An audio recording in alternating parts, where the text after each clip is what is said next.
Olá! Hoje você vai aprender a escrever séries de TV. Não saia daí, só 20 segundinhos.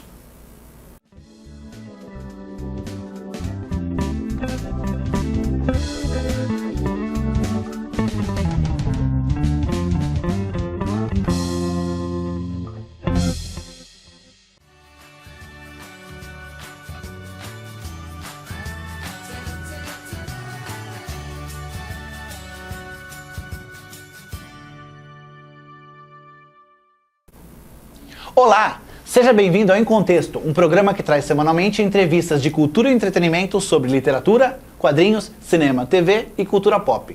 E aproveite agora para curtir este vídeo e assinar nosso canal para receber notificações de novas entrevistas. Legal? Posso contar com você? Então tá bom. Antes da gente apresentar o nosso convidado aqui, eu gostaria de agradecer o pessoal do Estúdio Geek que me presenteou com essa camiseta fantástica aqui, ó, Star Wars, Rule the Galaxy, muito legal. Valeu, pessoal. Se você não conhece o Estúdio Geek, vai conhecer agora. O Estúdio Geek é um conceito de qualidade em produtos nerds. Todos os itens vendidos em suas lojas físicas e em sua loja virtual são criados em parceria com grandes marcas e estúdios internacionais. O resultado são produtos de alto padrão licenciados oficialmente. Acesse estudiogeek.com.br e conheça esse conceito. Pessoal, eu quero apresentar vocês ao Paulo Gustavo Pereira. Beleza, Paulo? Olá, como vai? Tudo bem? Tudo bem. Paulo, você é jornalista especializado em séries de TV. Exatamente. Hoje você tem um programa, como que é o nome do seu programa? Loucos por Séries, no canal do assinante da Vivo TV. Da Vivo TV. Tá no YouTube também. No YouTube? É. Ah, beleza, é só procurar lá. A gente vai falar aqui sobre produções de séries, né? Sim. Porque hoje as pessoas gostam muito de assistir as séries e o Brasil tem crescido também um pouco na produção nacional, né? Com certeza. Então vamos falar um pouquinho aqui, sem perder muito tempo, porque a gente tem muita coisa para falar. Vamos lá. O que é preciso hoje para escrever uma série de TV? Não vai ter item A, B e C para poder escolher? Não. Não, tá bom. Eu acho assim, toda série de televisão ela funciona se ela tiver um tripé muito bem informado, que é assim, a boa história, um elenco legal e direção legal. Porque a direção de uma série, ela é muito mais densa do que a dirigir um filme. Você dirige 2, 3 episódios de 24 que tem uma temporada. Então, para ela ser bem sucedida, você tem que ter uma certa harmonia entre os diretores, uma linha condutora muito bem delineada, para que o personagem tenha visibilidade, que o pessoal que está assistindo a série entenda do que se faz a história. Porque muitas vezes você tem um personagem que salta aos olhos e a história é muito fraca, né? Então, se você não tiver uma pessoa que costure bem essas coisas durante um episódio, nós estamos falando de uma série, em qualquer série hoje em dia, não tem nada que dure menos de que 10 episódios, né? Você precisa, para isso, fazer com que a história e os personagens fiquem bem, né? Bem encaixados um no outro, porque aí ela, com certeza, vira um sucesso. E eu acho também importante a interação entre os personagens, porque hoje, por exemplo, eu assisto a mais séries do que filmes. Não sei porquê, mas eu gosto de me envolver com os personagens. Num filme, às vezes, é um pouco mais difícil, porque em 20 episódios de uma série, você, por exemplo, How I Met Your Mother, eram 5 personagens. Eu era o 6º amigo deles, eu me sentia assim.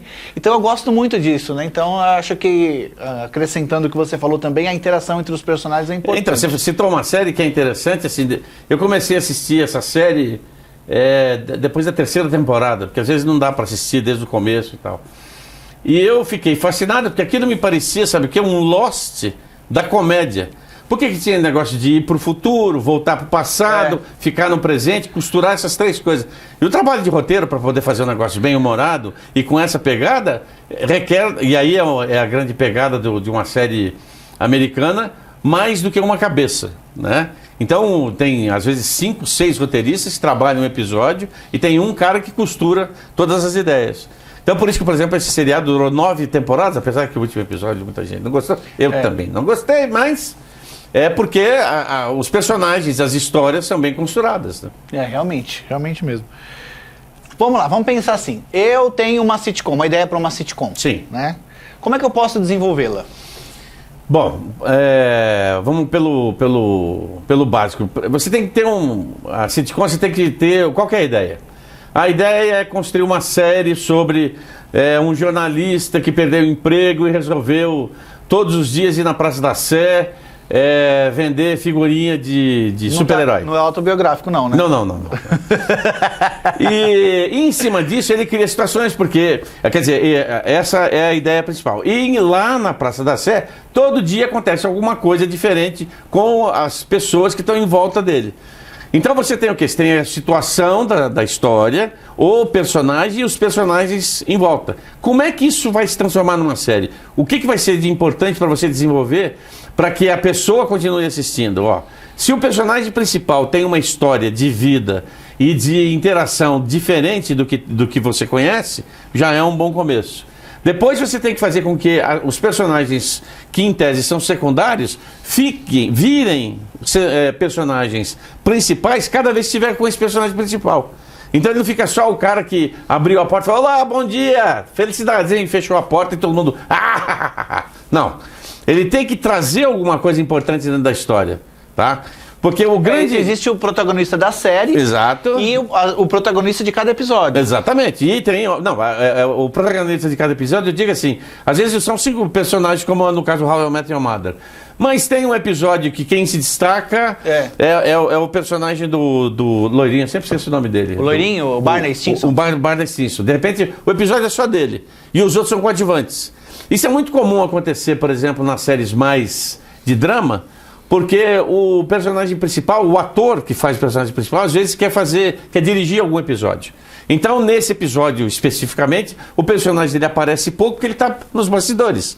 Né? Isso já aconteceu na história da televisão, tem muita gente que fez isso. Por exemplo, o Patrick Duffy, que fazia o Bob Ewing na série Dallas, né? Tanto na nova quanto na eu me lembro do William B. Davis dirigiu um episódio do Canceroso no Arquivo X. No Arquivo X, Lembro também. O David Duchovny também dirigiu o episódio do Arquivo X, ou seja, eles gostam de fazer, ele dirigiu no Californication, por exemplo. E aí, para não ter que fazer as duas coisas ao mesmo tempo, então ele sai um pouco. Então, assim, você tem esses personagens que estão, digamos assim, são os secundários, mas se eles não interagem bem, não tem uma boa química entre o personagem principal, a série fica um saco, né? Parece um monólogo com gente rindo em volta.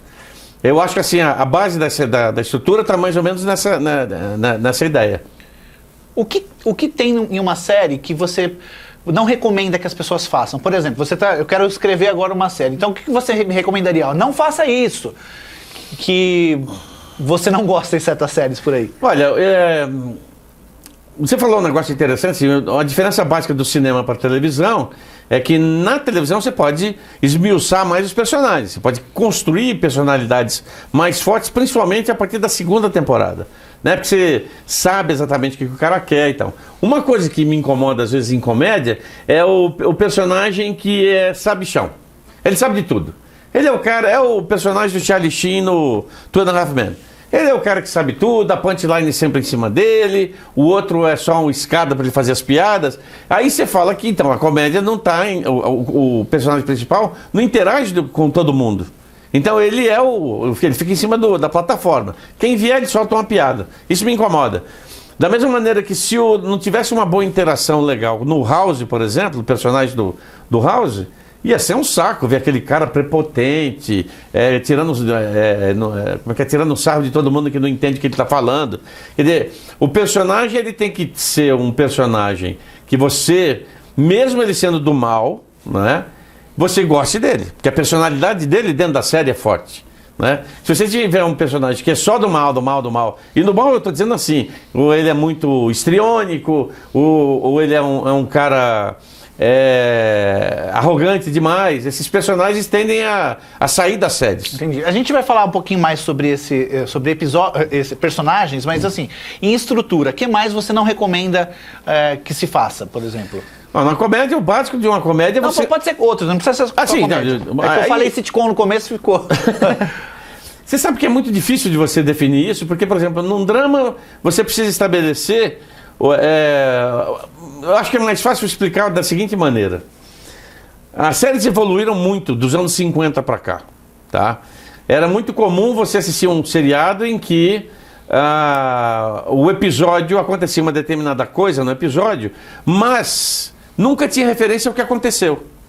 Por que isso? Porque na cabeça do executivo americano, se por um acaso você está assistindo uma série que tem essas coisas, entre aspas, parecido com novela, ou seja, é um arco de histórias durante a temporada inteira, então você precisa assistir o episódio. Se você não assistir, você dança, você não sabe o que está acontecendo. Eles eliminaram isso. Não tem uma série de televisão até os anos 80 que não tem esse tipo de coisa. Acho que quebrou, literalmente quebrou com duas séries muito importantes nos anos 80, que é o Chumbo Grosso, que é o Hill Street Blues, e a outra que é o Homem da Máfia, né? Que criou um arco de histórias grande. Quer dizer, o Homem da Máfia, o personagem é um agente do FBI que se infiltra no tráfico, no crime organizado. E aí você vai contando todo episódio tem um arco dramático que ele está infiltrado, ele quer descobrir como é que prende os caras. Mas cada episódio, individualmente, conta uma história diferente, né? Às vezes ligado com o arco principal, às vezes não.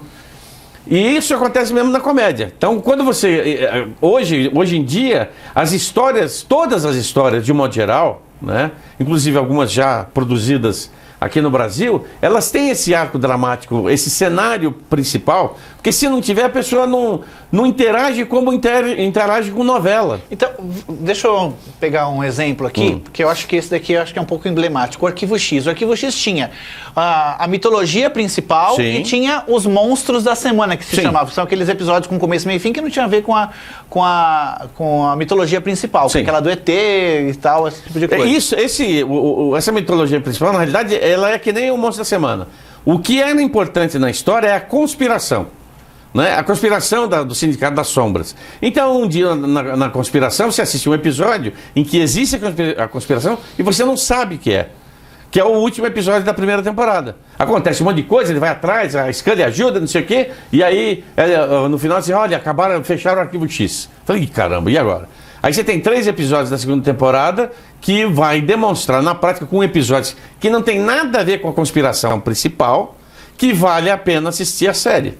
Por quê? Porque ela tem episódios que, independente desse arco por trás, ele te traz novidade. Tá, mas você acha que esse tipo de coisa, bem no simples, assim, mitologia principal, mais monstro da semana, ou seja, episódios diferentes, é recomendável que Sim, você tem que criar assim, você tem que criar um atrativo para o cara continuar assistindo. Por exemplo, na série que está da HBO, O Negócio, uma série brasileira, entrou na 3ª temporada. Onde se poderia imaginar que uma série brasileira, com 10 episódios, ou 13, se eu não me engano, eu sempre confundo, que sobre uma garota de programa que usa técnicas de marketing para poder faturar mais, pudesse virar um sucesso. Não uma empresa, ela não é só uma garota de programa, ela tem uma empresa. Não, ela cria uma empresa no decorrer dessas temporadas. É um negócio assim, fantástico, uma ideia muito boa, né? Porque ela é uma série assim, leve. Ela não entra no detalhe sórdido da profissão, do tipo, o cafetão, quem não gosta dela manda rasgar a cara, sabe, esse tipo de coisa. Que você veria tranquilamente numa série da HBO mais americana, né? Tipo Sopranos. A própria história do Sopranos, você sabe que ele é um criminoso que está sendo investigado pela polícia, mas você tem, em toda a temporada, você tem os episódios que ligam alguma coisa. A ligação é através da terapia que ele faz. Entendi. Né? A gente vai continuar conversando aqui, mas eu quero deixar um recado pro pessoal de casa. Se você escreve contos, crônicas ou poemas, você precisa participar das coletâneas literárias da Andrus Editora. Acesse www.andrus.com.br e envie seus textos. A Viena trabalha há mais de 15 anos, produzindo anualmente mais de 1 milhão de livros. Como editora, possui selo próprio no segmento de materiais didáticos para escolas de idiomas e profissionalizantes. Como gráfica, disponibiliza para o mercado os mais modernos recursos para a produção de livros em médias e baixas tiragens. Acesse portfolioviena.com.br e conheça essa solução gráfica. Vamos voltar para o personagem, então. Veio aqui o Ricardo Ragazzo, um grande amigo meu, ele veio falar sobre uma entrevista chamada 25 motivos que fazem o leitor abandonar seu livro. Inclusive, pode clicar aqui que você vai direto para lá depois, para essa entrevista. E uma delas é sobre personagem, porque o que acontece? Ele criou uma personagem chatinha, ele queria que ela fosse chatinha e que em determinado momento da história o serial killer ia matar essa menina. Só que quando matou, todo mundo sentiu falta. Ninguém sentiu falta, todo mundo curtiu. Todo mundo curtiu isso e falou, pô, não era isso que eu queria. Não era isso que eu queria, né? Então, como é que é essa coisa? O que a gente precisa para desenvolver um personagem que caia no gosto do público? Olha, assim, até o advento de Game of Thrones, eu acreditava que qualquer personagem, né, sendo do mal ou não, sempre tem chance de permanecer na série. Eu sempre lembro do Dr. Smith do Perdidos no Espaço, né? Que sabotava tudo, né? Ele sabotava, ele transformava a espaçonave num hotel para alienígena. Quer dizer, é um cara que no segundo episódio, depois de ter sabotado a nave, alguém, como acontece em Galáctica, na nova versão, tinha um grupo de sabotadores, ele foi julgado, botaram na câmara de ar e expeliram no universo, acabou. Eu faria isso com o Dr. Smith, que pra mim nunca foi um personagem que eu gostava. Eu gostava muito mais da parte de ficção científica e tal. Então você cria um personagem que tem essa dualidade. Uns gostam, outros odeiam, né? Infelizmente, quem gostava muito do personagem, né, era o Irving Allen, que acabou deixando porque a audiência subia. Irving Allen era o criador da série. Exatamente, o criador da série. Deixava a audiência mais familiar, né? Em vez de ser só nerd assistindo ficção científica, era uma coisa um pouco mais genérica. Então, assim, você tem que criar personagens que eles te deem o prazer de construí-los durante uma temporada. Então, de repente, e isso realmente mudou muito, né? Depois do advento de Game of Thrones, hoje nenhum personagem está isento de morrer, né?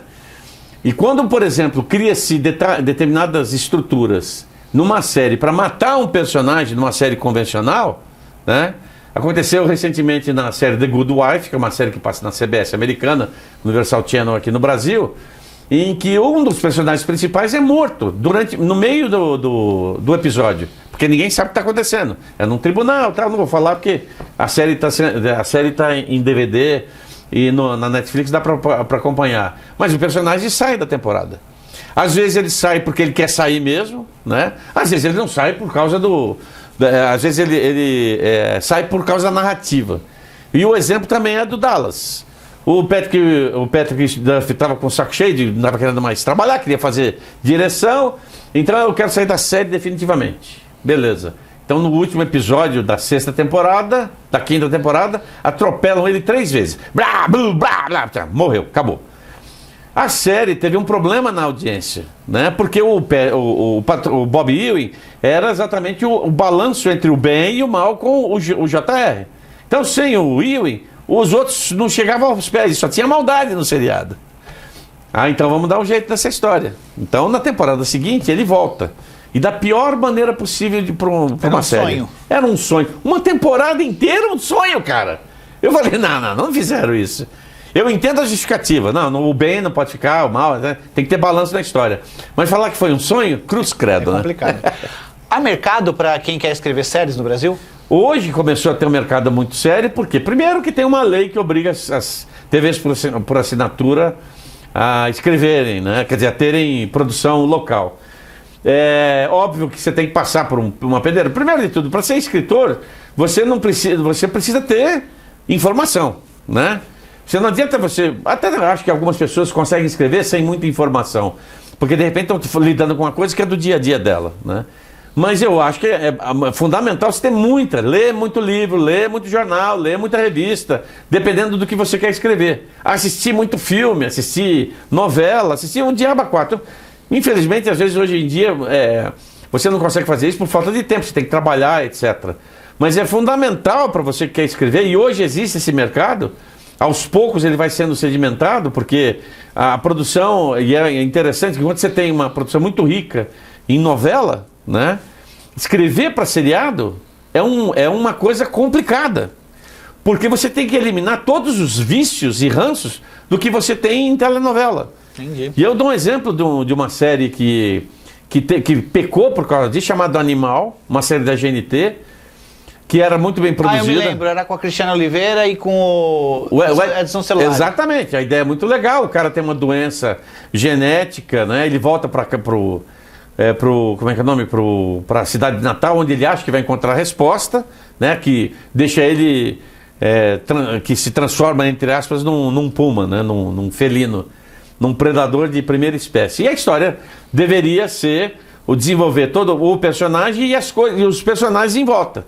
Só que de repente você vai... E a série foi a primeira série brasileira, foi cancelada de 10 episódios do 7º. Nossa. Doido, a gente cancelou a série, não teve segunda... Por quê?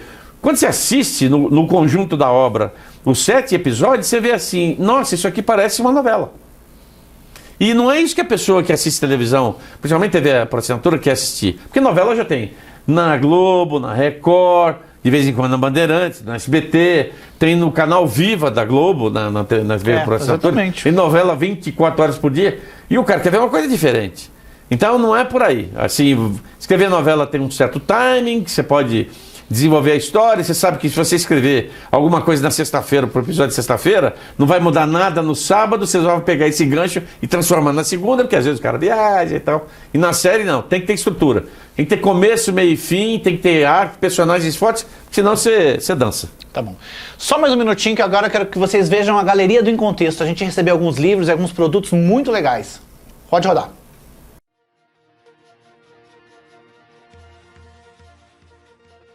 A Pedra Proibida é o primeiro volume da série O Legado de Copérnico, criada pelo escritor Tony Abbott. O autor une todos os pontos da trama de forma magistral e cria um thriller envolvente, realçado por códigos, quebra-cabeças, locais exóticos e fugas. A publicação é do selo Galera, da editora Record. No terceiro volume da série Era Outra Vez, cujo título é Tudo ou Nada, os irmãos Abe e Jonah vão bagunçar a história da pequena sereia ao tentar dar a ela um final feliz. A autoria é de Sara Linovski e a publicação é do selo Galera Júnior da editora Record. Argus, um fim do mundo muito louco é uma HQ criada pela dupla Léo Martinelli e Rafael Salimera. A trama lembra histórias de RPG e games e desbrava um futuro distópico rodeado por ecos do passado. A publicação é da editora Draco. Quack, Patadas Voadoras é o início da série de quadrinhos escrita e desenhada por Caixa Pato. Entre as mais absurdas loucuras, risadas e diversão, também é, acima de tudo, uma história de aventura, amizade e imaginação. A publicação é da editora Draco. Você quer uma camiseta legal ou alguma memorabilia geek? Então navegue na loja virtual da Liga Nerd. Acesse loja.liganerd.com.br. A E-Sabonete produz sabonetes perfumados em formatos incríveis. Acesse facebook.com.br/cimesabonete. Tudo relacionado ao universo nerd você encontra na Dimensão Geek. Acesse dimensãogeek.com. Decore sua casa com as almofadas e tecidos personalizados com temática geek da Venda Vintage. Acesse vendavintage.com.br. Se você quer ver o seu livro ou memorabilia nerd na galeria do Em Contexto, basta enviar para Programa Em Contexto, Caixa Postal 80846, São Paulo, capital. O CEP é 03613-970, aos cuidados do setor de conteúdo. Ô Paulo, hoje em dia, existe a possibilidade das pessoas escoarem sua produção, por exemplo, de escrita. Por exemplo, eu, como escritor, posso publicar as minhas obras na internet. Sim. Se eu conheço também, conheço algumas pessoas, faço pelo Catarse, financiamento coletivo e tal, eu posso produzir uma série de vídeos. Claro. Como, por exemplo, no Porta dos Fundos, eles têm lá uma websérie e tal, muito legal, chamada Viral, a outra é o Sequestro e tal. Você acha que existe essa possibilidade da gente criar um mercado de séries, de webséries? Não só existe, como já está sendo, assim, tem muita gente usando o YouTube para poder fazer isso, e não estou falando gente, né, tipo eu, você, vamos lá produzir com os amigos. Não, estúdios. Tem estúdios que já estão pensando em fazer webséries para poder ampliar mais o mercado. A Marvel já vai começar a produzir aqueles one-shots que eles faziam, aqueles de 15 minutos. Eles já querem fazer websérie para poder complementar os filmes do cinema e até as séries de televisão. E eu acho que é um mercado enorme. Eu assisti uma muito divertida chamada A Vida de Lucas Batista, que mistura exatamente o que a gente gosta. Cultura pop, nerdices do cotidiano, de um cara, e é uma história contada no flashback. Isso é muito interessante. É um cara que está conversando com a possível namorada e aí ele relembra tudo que aconteceu com ele até ele chegar naquele momento. Em 10 episódios de 5 minutos.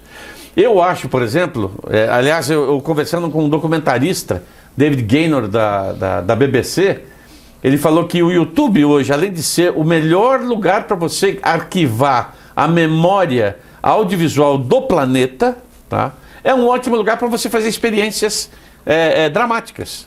Então você cria uma websérie, 5 episódios de 5 minutos, 10 minutos, 3%, por exemplo, que era uma websérie de 3 episódios de 8 minutos, o pessoal da Netflix gostou e vai fazer uma série convencional inteira. Então você acha que pode existir essa possibilidade de uma grande operadora olhar alguma coisa e transformar, querer contratar a pessoa? Claro, com certeza, porque se é uma ideia criativa, uma ideia inovadora, uma coisa diferente, porque hoje assim, na televisão a gente sabe que tem série policial, sabe que tem comédia, sabe que tem drama de família, você tem o jeito de contar a história que é o X da questão. Você pode ter uma série de super-herói que não tem nenhum super-herói que a gente conhece. Mas é uma série de super-herói. Quer dizer, você pode criar o que você quiser, desde que seja uma coisa que seja diferente do dia a dia. Por exemplo, eu jamais leria Game of Thrones, tá?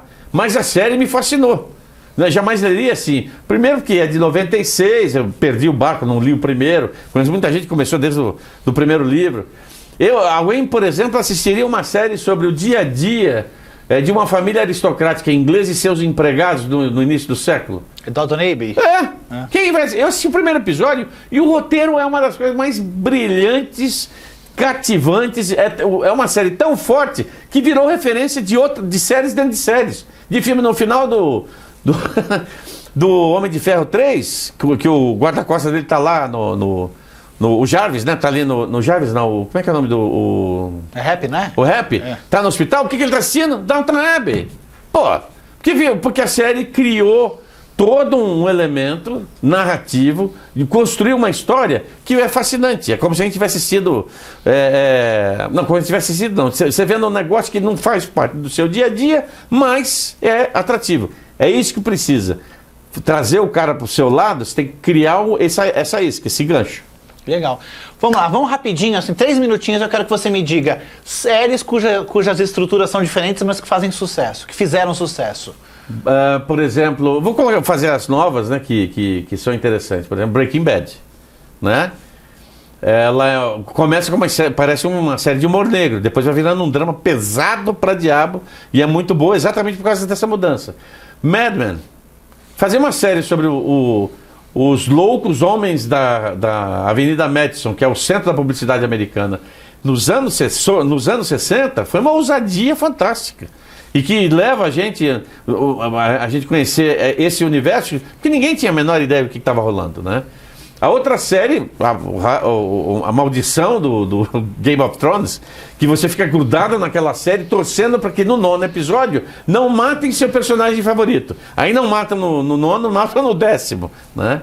Lost, o que você achou de Lost? Lost, eu acho assim, ousado pacas, eu gostei da série inteira. Muita gente, deixei de assistir na metade. Então você não gosta de série.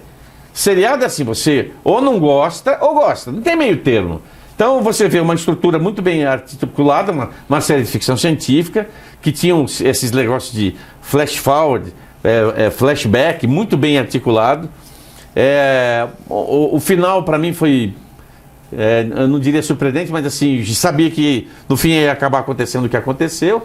E olha, é uma surpresa para todo mundo. Porque foi a primeira série de TV aberta nos Estados Unidos que fez um buchicho enorme como o Sopranos fez no início. No caso, o nosso amigo Maurício Muniz, ele falou um negócio pra mim que era assim, ele imaginava a reunião dos roteiristas, né? Falando do Lost, né? Tipo, vamos colocar um urso polar ali? Vamos, é legal, mas como é que a gente resolve? Não, depois a gente resolve, se der a gente resolve. Porque muitas das coisas que aconteciam lá não foram resolvidas, né? Mas você sabe o que é isso? As pessoas tendem a achar que precisa explicar tudo. E aí eu cito o mestre Alfred Hitchcock. Você não precisa citar tudo. Você pode criar um interesse em um determinado objeto para ele distrair a pessoa do real motivo da história. Então você quer um exemplo claro que quem fez esse negócio sabia o que estava fazendo, que é o Tarantino com a maleta, com alguma coisa brilhante dentro do Pulp Fiction. O que tinha dentro da maleta? Tanto faz. Você fica aquilo será que é importante? Não importa. Igual no Ronin, né? Aquele Ronin que era com o Robert De Niro. Mas não importa. O interessante é o seguinte, como é que... Missão Impossível 3. Missão Impossível 3. O que é o... Dente do coelho, né? O pé de coelho. Pé de coelho. Não importa. cria uma distração que pode ser que se resolva ou não. Essa distração vai ser ótima porque você sai do objeto principal, que é a trama, e na hora que você percebe, você está ligado na trama de novo, e aí você tem o quê? O que todo autor gosta, a surpresa. Nossa, eu não sabia que o cara... Nossa, é o cara que... Não, puxa vida! Quer um exemplo disso? No final da segunda temporada de Downton Abbey. O que acontece no final da temporada? Ai, eu não acredito que ele fez isso, cara, mas não pude... Não, segunda não, terceira. Mas você fica, né? Porque, por exemplo, eu lembro de ter lido o primeiro volume o primeiro número do Game of Thrones, né?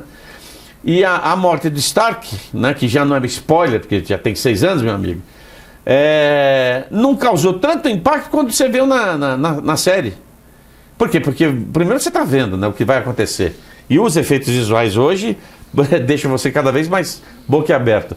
Então, se é para criar uma série, criar impacto e criar essas coisas do tipo, nossa, olha, durante a série, a temporada inteira, quer ver uma outra coisa, aquele Home Improvement? Esse eu não conheço. É uma série da Disney, ficou 7 temporadas do Tim Allen. Que Home Improvement, porque ele criava 3 filhos, né? E ele tinha um programa de utilidades para marceneiros, para bricolagem, né? Numa TV por assinatura.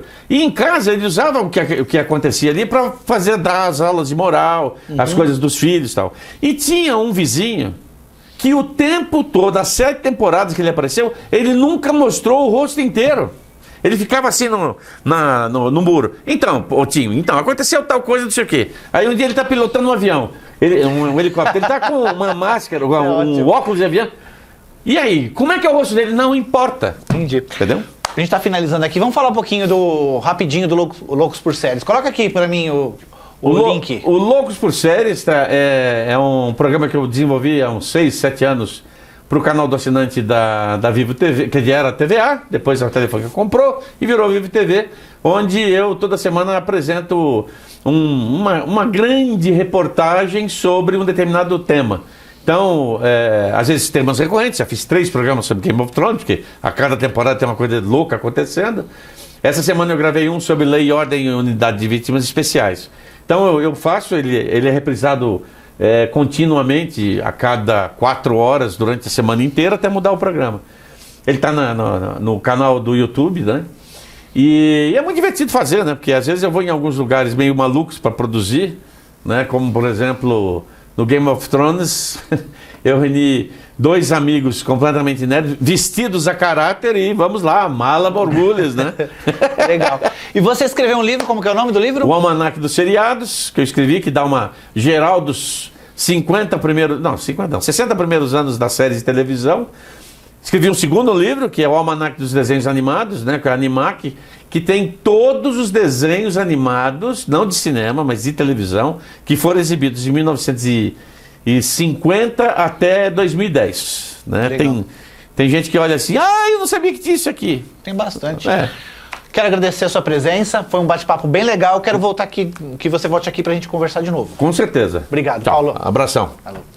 Gostaram? Deixa aqui o seu comentário então, beleza? E aproveite para curtir o vídeo e assinar o canal para você ter notificações das novas entrevistas. E antes de ir embora, eu quero mandar um abraço para um pessoal aqui. Para Janete Santos, minha grande amiga de infância, minha vizinha. Um beijão para você, Janete. Para Sandra, que é minha vizinha também, que é muito gente boa, tá sempre lá...